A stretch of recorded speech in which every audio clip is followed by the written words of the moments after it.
Stephen Phipson, it's a budget that we've been waiting for. It's been a long time in the oven. Now it's been delivered. What do you believe its impact is going to be for UK manufacturers? Well, initial thought about this budget is the simple scale of it. It's absolutely vast, a very large budget, and has produced on one side probably some of the largest taxation increases we've seen on business. The burden in this budget is very much on business in terms of taxation. And of course, we've also seen the reinforcement of some of those critical issues for manufacturing around industrial strategy in particular. And some of those things are to be welcomed. So very much a budget of two halves. It gives us another reinforcement point on long-term strategy, which has been the thing we've been campaigning for so long.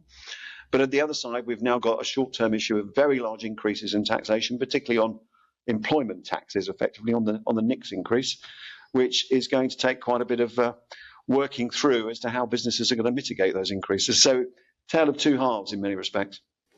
So the employers' national insurance rise, it's going to put a huge amount of pressure on employers large and small. I imagine that in a sense, businesses are just going to have to work harder, run faster just to stand still. And that's difficult.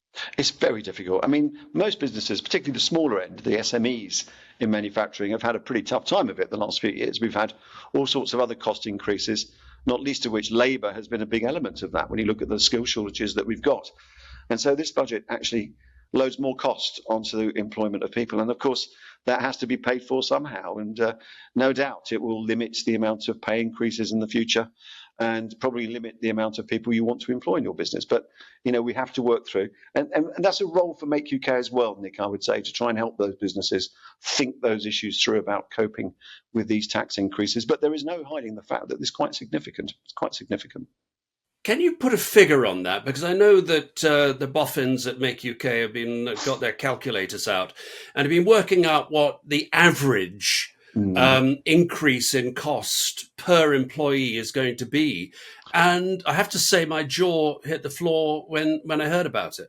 Well, it's a range of issues. I mean, the point about the increases, although at the top level, it looks like just a 1.2% increase in NICs, it's the change in the thresholds that's important. And that significant downward change brings a lot more employees into scope. So it depends on the mix of your employees in your business. But it's a lot more than 1.2%, Nick. It depends on which business you're in, but it's quite significant. Now, we've been talking about the concerns, and the concerns are very real and they're very immediate. There must be some positives to emerge from this. There are some very good positives, which, I know we've all sort of, I would say, very much concentrating on these large challenges of. But again, the Chancellor did signal that we were in for some tax increases here. I guess we didn't realise the scale of it. However, on the other side of it, there's a constant reinforcement. Again, Rachel Reeves stood up and talked about the industrial strategy. She actually called out Make UK in her speech about the support we've been providing to government to get that industrial strategy up and running. It's a 10-year commitment by this government, and it's absolutely what we've been calling for. And flowing from that are all the other commitments that they are making to investment in the sector. So I think that's really, really positive, and that's something that we really should be celebrating effectively. That's important. The other announcement they did make, Nick, is the one about the corporate tax roadmap. The tax roadmap is also important because that gives you an idea of where we are heading and what happens to things like R&D tax credits. And actually putting that down on a piece of paper and sharing that with businesses gives them a much clearer overview of the future and what to expect. So we're not in this situation we are at the moment where we see this as largely a surprise, even though it's been trailed for the last couple of weeks. So that was also quite a good positive we thought out of the budget announcements today. But I was very, very pleased about the industrial strategy and, of course, Made Smarter, and it continues funding. I mean, I had a call with the Chancellor this morning, and one of the points we discussed was that she was convinced about the importance of Made Smarter and was going to continue funding it. So there are some good points as well here, Nick. There's no doubt about it. I know that there was a question mark over Made Smarter, and I know that people throughout the industry, it's been such a successful program since it was launched in 2017. It must have come as a real relief to you when she said that. Well, we had a couple of meetings about it.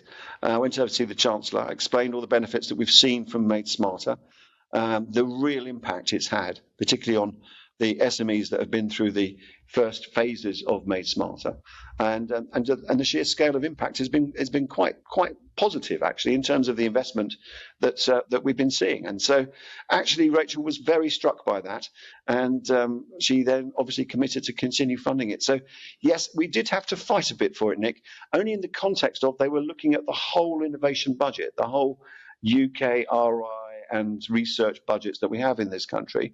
And I'm very pleased that actually she's decided, very sensibly in my view for the long term, to protect many of those budgets, and Made Smarter is included in that. So that's very good news for us.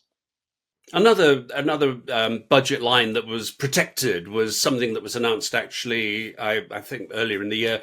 It was the Advanced Manufacturing Plan for aerospace and automotive, and that's been confirmed, and that must be a positive. That absolutely is a positive. And again, it was another thing that the Chancellor wanted to reinforce with me on our call this morning ahead of her speech, that that decision was firm as well. So another sign, I think, Nick, that manufacturing now is firmly in the sights of government. It's something that's important. At previous administrations, we never saw them committed so much to as manufacturing as we do now. So we're now starting to see physical things coming through as part of that industrial strategy work, financial commitments to it. And I'm optimistic. I mean, that's going to be really positive for our sector over the next few years, definitely.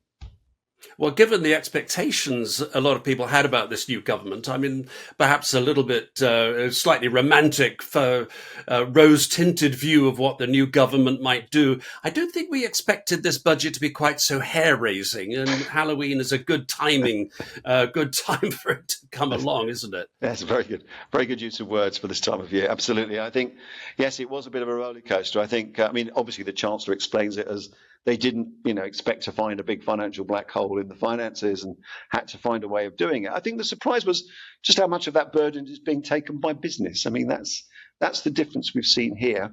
Whereas before it was spread more evenly between personal taxation and business taxation. This time there's a skew towards business, and that's something we're not used to, and it's going to take quite a lot of work to cope with, I think, going forward. And just to pick up on that point, for all the positives you've talked about, industrial strategy, et cetera, and the sort of roadmap going forward looks good.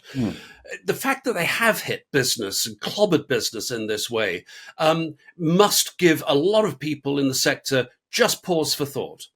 I agree with you, and that's, again, it's all about confidence and stability going forwards.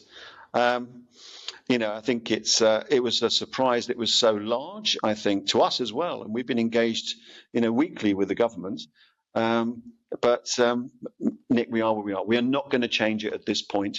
What we need to work on with government now is more and more support for the sector going forwards. The next big issue I want the Chancellor to address with us is going to be around the skills agenda.